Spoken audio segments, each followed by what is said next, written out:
A 6-year journey for a Pretoria chef to change and inspire the lives of people around her has finally paid off. Coming from the streets of Eersterus, Mahalia Jackson has always had a desire to live her dream and inspire others. Her determination to be recognized as one of the country's greatest chefs came when she got an opportunity to be one of the chefs for former state president Nelson Mandela. Jackson runs a successful catering business which has brought hope to a team of people she works with. Her experience as Madiba's chef inspired her to write a memoir of her journey. Mahalia Jackson joins us now in studio to tell us more about her amazing journey. Good morning to you, and thank you very much for joining us here on Afro Worldview. Hi, good morning, Erica. Thank you for having me. It's our pleasure. So, just reading a little bit about you, it seems like it's been a very successful, beautiful journey that you've walked. Talk us through how you've gotten to this point where you've decided to now create this cookbook, and what was the inspiration behind that? Well, the inspiration was basically my journey through life on my younger years, and my inspiration came from Nelson Mandela. Okay. Always giving back, sure. And I just decided through this book of mine, I wanted to give back in more ways than one. Nelson Mandela stood for leadership, he stood for empowerment, and that is what I believe in. With my book, it starts with mentorship, and mentorship is all about empowering, and that is what Nelson Mandela stood for.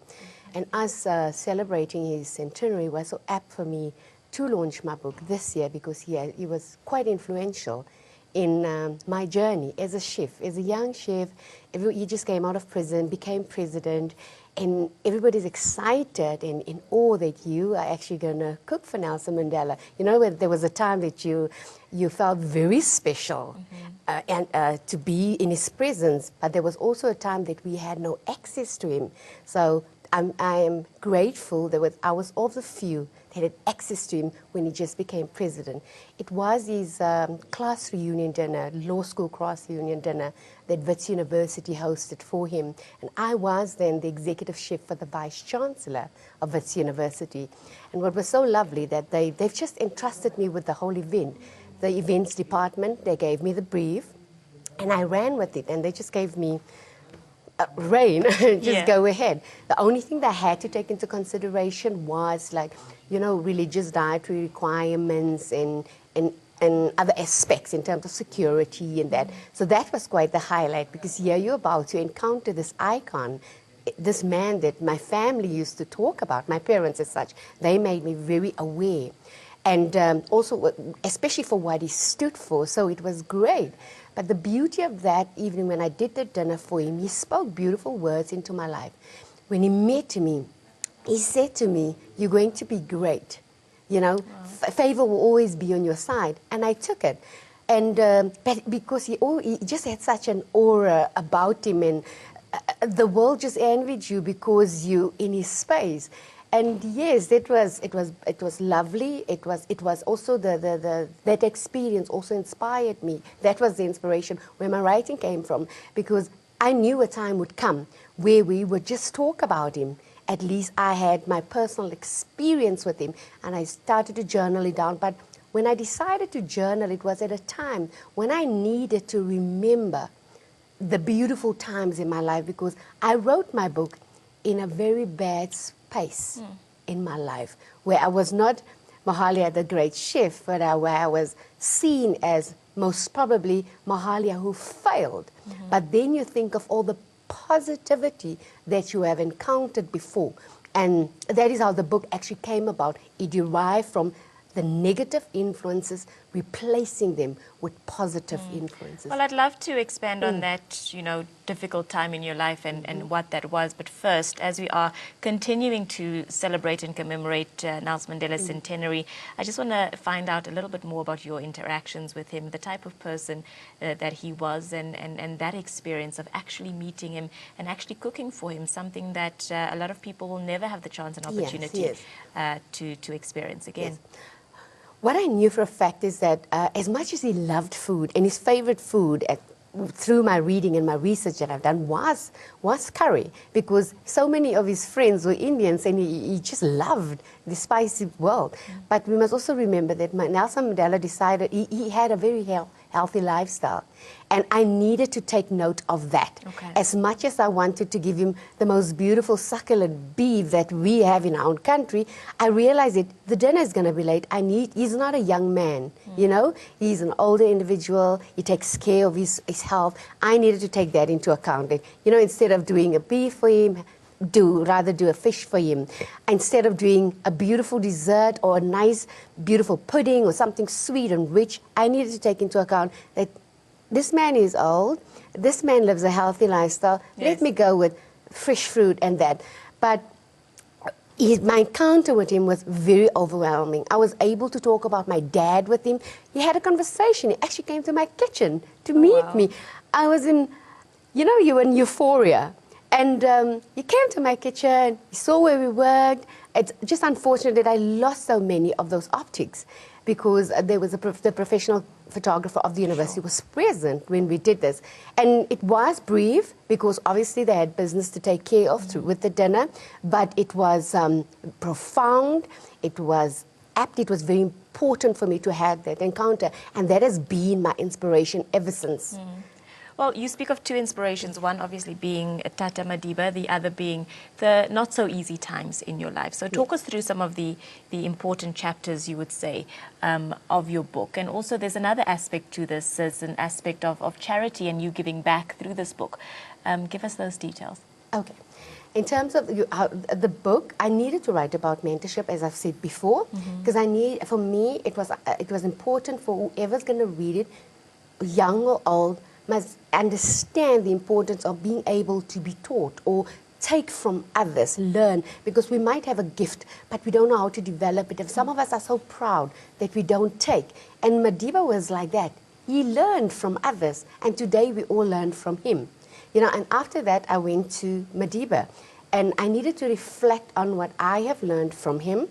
And yes, the bad times were there, and how to replace them, as I have said. Then afterwards, I wrote on high teas, my phenomenal woman. That was the highlight, because through that, there's where I was really, I didn't know where that was coming or going. So I draw strength from various women. Seeing that we're celebrating Women's Month next month, I want to place emphasis on that, because as women, we don't realize the strength that we have within us. We don't realize the strength that the real support that we can give to others. Sometimes we become so selfish, and instead of becoming selfless. But I wrote about these women that were so selfless. They empowered me, they inspired me, they supported me. Some financially, some through just memorable moments, like my mother. You know, I thought of, you know, how she has influenced me through values, how she had influenced me through cooking, and she encouraged me to date.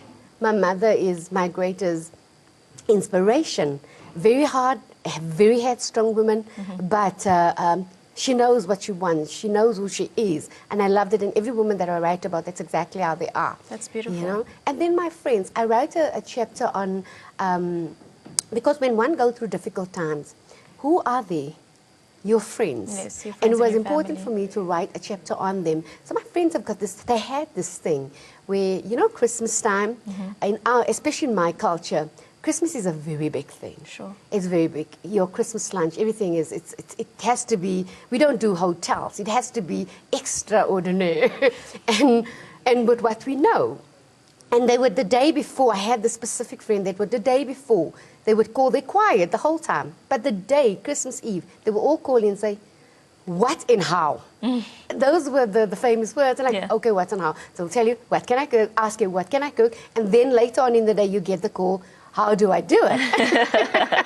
So for me, I clung on to those because it reminded me of who I am. It reminded me of the individual that I am, loving to give back. Yes, you waste my time. Yes, I don't have the time now because I'm also busy getting ready for work. And I know the next day is my big Christmas outreach that I do.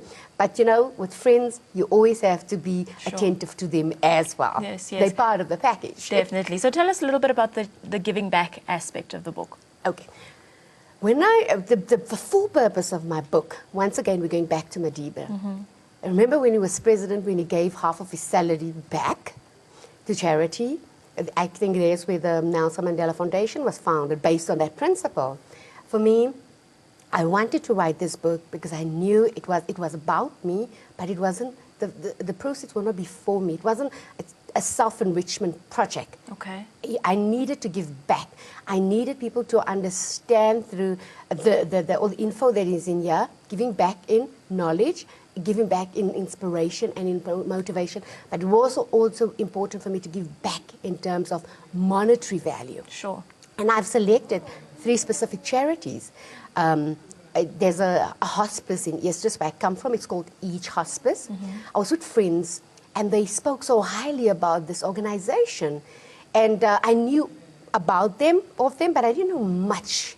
But just how they spoke about the good work that they do in the community, and that it's not just for the Easters community, it extends to the other areas as well, like Mamelody's on the east side, and then we have Silverton. All those areas benefit from this community-based organization, and they have grown so beautifully that they actually have in-house patients, if I may say so, in-care patients, and they treat patients for HIV, terminally ill diseases, HIV, and cancer patients that they keep there.